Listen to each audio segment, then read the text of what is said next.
Hello, my dear listeners. It is I, Alexian, your storyteller, wizard, and faithful friend. Welcome to my Library of Wonders, a place where the most amazing stories come to life and dusty shelves hold the secrets of entire worlds. Today, we shall not journey to distant lands or other realms. Instead, I invite you to take a stroll through these endless halls, past bookshelves that reach toward the very sky. I want to show you a place where dust is not just tiny specks floating in the air and settling on everything around us, but the pollen of time itself. It was right here that the story of a boy named Luka took place. Come with me and step lightly, for we are in a library.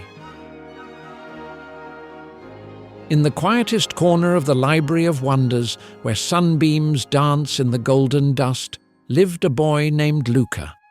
Luka was a keeper, but not of books. He was the keeper of forgotten dreams. His work was not easy. He gathered the tiny, glowing lights of dreams that people accidentally left behind in reality, and carefully placed them into crystal vials.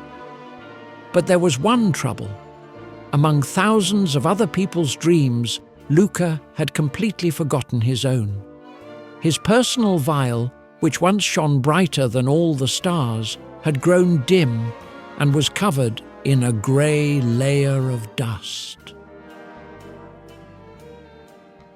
One day, while walking past the endless shelves, Luka heard a soft rustle. It was I, Alexian. I was sitting at the top of a high ladder, reading a book about floating islands.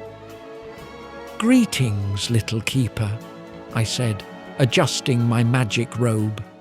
"Why do your eyes look like autumn mist today, instead of the summer sky?" Luka sighed and showed me his faded vial. "My dreams are lost, Alexian. I have spent so long caring for the dreams of others that my own have turned into mere dust." I climbed down and smiled. "Dreams never turn into dust, Luka. They simply hide when they haven't been remembered for a long time. Let's see what we can do." I took my magic staff and lightly tapped the floor. Instantly, the dust around us began to glow. It swirled in a wondrous vortex, turning into tiny pictures. "Look closely, Luka," I whispered. "What do you see in these sparks?" Luka looked intently. In one spark, he saw himself flying on a giant paper crane. In another, he saw himself building a castle out of clouds. These were his forgotten dreams. "They are here!" the boy cried out, and his eyes began to shine.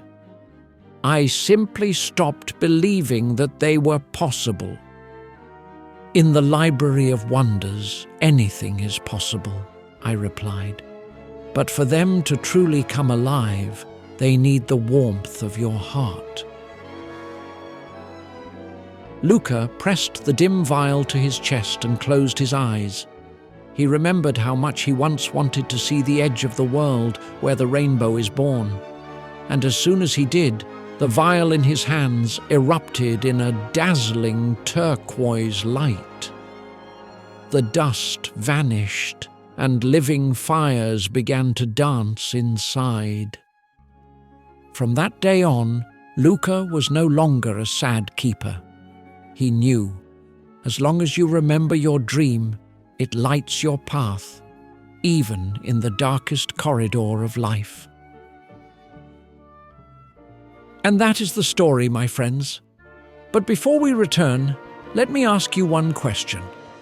If you could enter the Library of Wonders and find that one single vial containing your most cherished yet forgotten dream, what would be inside it? Think about it. Sometimes the most precious treasure hides beneath a layer of ordinary dust, waiting for you to remember it. Well, it is time for us to say goodbye. Until we meet again in my library of wonders, where new incredible adventures are already waiting for us around the next corner.